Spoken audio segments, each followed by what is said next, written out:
বিশ্বে ৬ বিলিয়নের বেশি মানুষ দুধ এবং দুগ্ধজাত পণ্য খায়, যা পৃথিবীর মোট জনসংখ্যার প্রায় ৭৫%। শুধু আমেরিকাতেই প্রতি বছর ১০০ বিলিয়ন লিটার দুধ উৎপাদিত হয়। তবে কখনো কি আপনি সকালের নাস্তার টেবিলে রাখা দুধের গ্লাসটা দেখে ভাবেন এটা কোথা থেকে আসে? শুরুটা হয় গাভীর খামার থেকে, যেখানে গাভীদের দুধ দেওয়ার জন্য পালন করা হয়। খামারিরা গাভীদের জন্য পরিষ্কার এবং ভালো পরিবেশ তৈরি করে রাখে, যাতে তারা সুস্থ থাকে এবং দুধ ভালোভাবে উৎপন্ন হয়। প্রতিদিন এদের ২ বা ৩ বার দুধ দহন করা হয়, যাতে পরবর্তীতে দহন করার জন্য বোটায় দুধ থাকে। প্রতিটি গাভী একদিনে ২৫ থেকে ৩৫ লিটার দুধ দিতে পারে। দহন প্রক্রিয়ার জন্য কিছু বিশেষ যন্ত্র ব্যবহার করা হয়, যা গাভীদের কোনো ক্ষতি না করে দ্রুত দুধ সংগ্রহ করতে সাহায্য করে। এখনকার খামারে অনেক গাভীর একসাথে দুধ দহন করার ব্যবস্থা থাকে, যে প্রক্রিয়ায় ২০ থেকে ৮০টি গাভী একসাথে দুধ দহন করা সম্ভব হয়। পরে সেই দুধ পাইপ দিয়ে একটি বড় ট্যাঙ্কে চলে যায়, যেখানে তা ঠান্ডা রাখা হয় যাতে সেটা ভালো থাকে। গাভী থেকে দুধ দহনের পর সেটা ঠান্ডা করে প্রায় ৪ ডিগ্রি সেলসিয়াসে রাখা হয়, যেন দুধ নষ্ট না হয়।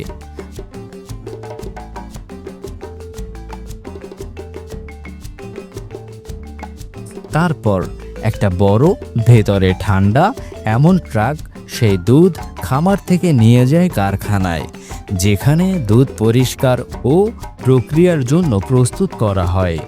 ট্রাক চালক প্রথমে দুধের একটু নমুনা নেয়, মানে একটু দুধ আলতো করে রেখে স্বাদ ঠিক আছে কিনা, ঠান্ডা আছে কিনা আর কত লিটার আছে তা লিখে রাখে। দুধ বেশি দিন ভালো থাকে না, তাই খামার আর কারখানা কাছাকাছি থাকে। কারখানায় ঢোকার পর ট্রাক থেকে দুধ মাপা হয় আর ঠান্ডা ট্যাঙ্কে রাখা হয়। এটা হয় নরম লোহার বা প্লাস্টিকের পাইপ দিয়ে। এরপর দুধ একরকম যন্ত্র দিয়ে ঘোরানো হয়, যাতে ভেতরে যদি কোনো ময়লা, ব্যাকটেরিয়া বা জমে থাকা জিনিস থাকে তা বের হয়ে যায়। আরেক ধরনের যন্ত্র দুধ থেকে চর্বি, মানে যেটা দিয়ে ক্রিম বা মাখন হয়, আলাদা করে। এতে একদিকে ক্রিম আর একদিকে পাতলা দুধ পাওয়া যায়, যাকে স্কিম দুধ বলে। কিছু কারখানা দুধে যতটুকু চর্বি দরকার ঠিক ততটাই রেখে বাকি অংশ বের করে নেয়। এই বাড়তি চর্বি দিয়ে পরে মাখন বা ক্রিম বানায়। সবশেষে দুধের ভেতর কিছু দরকারি খনিজ আর ভিটামিন মেশানো হয়, যেমন ক্যালসিয়াম বা ভিটামিন ডি, যাতে দুধ আমাদের শরীরের জন্য আরও উপকারী হয়। এইভাবে খামার থেকে দুধ আসতে আসতে একদম খাওয়ার উপযোগী হয়ে যায়। কখনো কখনো দুধে কিছু অতিরিক্ত পুষ্টি যোগ করতে হয়, যেমন ভিটামিন এ আর ডি, কারণ সবার শরীরের চাহিদা একরকম না।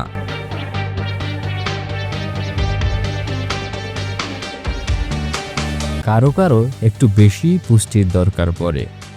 এই ভিটামিনগুলো খুব ছোট ছোট পরিমাণে দুধের মধ্যে মেশানো হয় এক ধরনের যন্ত্র দিয়ে, যা নিজ থেকেই ঠিক পরিমাণ ভিটামিন দিয়ে দেয়। এরপর সেই দুধ, হোক তা ফুল ক্রিম দুধ, স্কিম দুধ বা অন্য ধরনের দুধ, পাঠানো হয় এক বিশেষ যন্ত্রে, যাকে বলে পাস্তুরাইজার। এর কাজ হলো দুধে যদি ক্ষতিকর জীবাণু থাকে তা মেরে ফেলা। এই প্রক্রিয়াটা আবিষ্কার করেছিলেন ফ্রান্সের এক বিজ্ঞানী লুই পাস্তুর। তিনি মূলত এই পদ্ধতি তৈরি করেছিলেন ওয়াইনের জীবাণু মারতে, যাতে সেটা ভিনেগার হয়ে না যায়। পরে মানুষ বুঝল এই পদ্ধতি দুধসহ অনেক খাবারের জীবাণু মারতেও কাজে লাগে। সবচেয়ে সাধারণ পদ্ধতি হলো উচ্চ তাপমাত্রা স্বল্প সময় পদ্ধতি, যাকে বলে HTST। এতে দুধকে 72 ডিগ্রি সেলসিয়াসে গরম করা হয়, আর তা মাত্র 15 সেকেন্ডের জন্য। এই গরম দুধ এক দীর্ঘ পাইপের মধ্য দিয়ে যায়, যার মাপ এমনভাবে করা থাকে যেন ঠিক 15 সেকেন্ডে দুধ এক মাথা থেকে আরেক মাথায় চলে যায়। যদি কখনো দুধ ঠিকমতো গরম না হয়, তখন সেই দুধ আবার শুরুতে ফেরত পাঠানো হয়, যাতে জীবাণু ভালোভাবে মেরে ফেলা যায়। প্রাকৃতিকভাবে দুধে চর্বি ছোট ছোট বলের মতো ভাসে।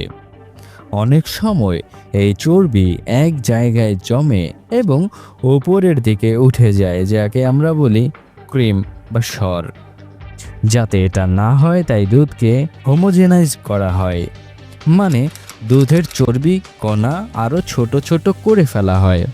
এতে দুধের চর্বি পুরো দুধে সমানভাবে মিশে যায় এবং উপরের দিকে আলাদা হয়ে ভেসে ওঠে। পাস্তুরাইজার থেকে আসা গরম দুধকে অনেক জোরে চাপ দিয়ে ছোট ছোট ছিদ্র দিয়ে বের করা হয়। এটা একটা শক্তিশালী পাম্প দিয়ে করা হয়। এই কাজটা দুধের চর্বিকণা আরও ছোট করে দেয়। এতে দুধে চর্বি সব জায়গায় সমানভাবে মিশে যায়, যাতে দুধে কোনো অংশ আলাদা হয়ে ভেসে না ওঠে। তারপর সেই গরম দুধকে আবার দ্রুত ঠান্ডা করে 4 ডিগ্রি সেলসিয়াসে রাখা হয়, যাতে স্বাদ নষ্ট না হয়। এবার গুঁড়ো দুধ তৈরি করার জন্য একটা বাড়তি কাজ করা লাগে। প্রথমে দুধের ভেতর থেকে অনেকটা পানি শুকিয়ে ফেলা হয়, যাতে সেটা ঘন হয়ে যায়। একরকম কনসেন্ট্রেটেড মিল্ক বানানো হয়। এই ঘন দুধকে পরে এক বড় যন্ত্রে পাঠানো হয়, যেটা দুধকে ছোট ছোট ফোঁটায় ভেঙে ফেলে। এটা ঠিক স্প্রে করার মতো। এরপর সেই ফোঁটা গরম বাতাসের মধ্যে ছড়ানো হয়। গরম বাতাসে দুধের পানিটা খুব দ্রুত শুকিয়ে যায়, আর শুধু শুকনো দুধের কণা পাউডার নিচে জমা পড়ে যায়। এই শুকনো দুধটাই হলো গুঁড়ো দুধ। সবশেষে এই প্রক্রিয়াজাত দুধ তরল হোক বা পাউডার, প্যাকেট, বোতল বা জারে ভরে বাজারে পাঠানো হয়। আমরা প্রতিদিন যে দুধ খাই সেটা বোতল বা প্যাকেটের মাধ্যমে ঘরে পৌঁছায়, কিন্তু এর পেছনে একটা বিশাল যন্ত্রের প্রক্রিয়া কাজ করে। আরও কাজ করে অনেক অনেক শ্রমিক। অনেক আগে 1884 সালে এক ডাক্তার ছিলেন, ডাক্তার হেনরি থ্যাচার। একদিন তিনি দেখলেন দুধওয়ালা খোলা বালতি থেকে দুধ ঢালছে, আর হঠাৎ একটা শিশুর নোংরা পুতুল পড়ে গেল সেই বালতিতে।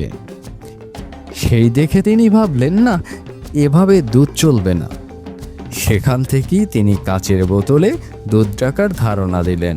পরে তার তৈরি কমন সেন্স মিল্ক জার হয়ে উঠল এই বাজারে সেরা এক মানদণ্ড। আজকের দিনে দুধ প্যাকেট করার পুরো কাজটা চলে অনেক যত্নে এবং পরিষ্কার পরিচ্ছন্নভাবে। দুধ যেন একটুও নোংরা না হয়, সেজন্য কারখানায় নিয়মিত পরীক্ষা করা হয়। ব্যাকটেরিয়া আছে কিনা, ঠিকমতো গরম করে জীবাণু মারা হয়েছে কিনা, আর পুষ্টি ঠিক আছে কিনা ইত্যাদি। দুধকে যদি সব পরীক্ষায় ভালো পাওয়া যায়, তখন সেটাকে বলে গ্রেড এ মিল্ক, যেটা সাধারণভাবে খাওয়ার জন্য ব্যবহার করা হয়। কিন্তু যদি কিছু ত্রুটি থেকে থাকে, তাহলে সেটা গ্রেড বি মিল্ক।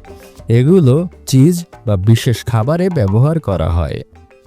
আরও ভালো মানের এক ধরনের দুধ আছে, যেটাকে বলে সার্টিফাইড মিল্ক। এটা অনেক বেশি পরিষ্কারভাবে তৈরি হয়, তাই দামটাও একটু বেশি। যন্ত্রপাতিগুলো প্রতিদিন পরিষ্কার করা হয়। সব কিছু থাকে স্টেনলেস স্টিল দিয়ে বানানো, যাতে জীবাণু না জমে।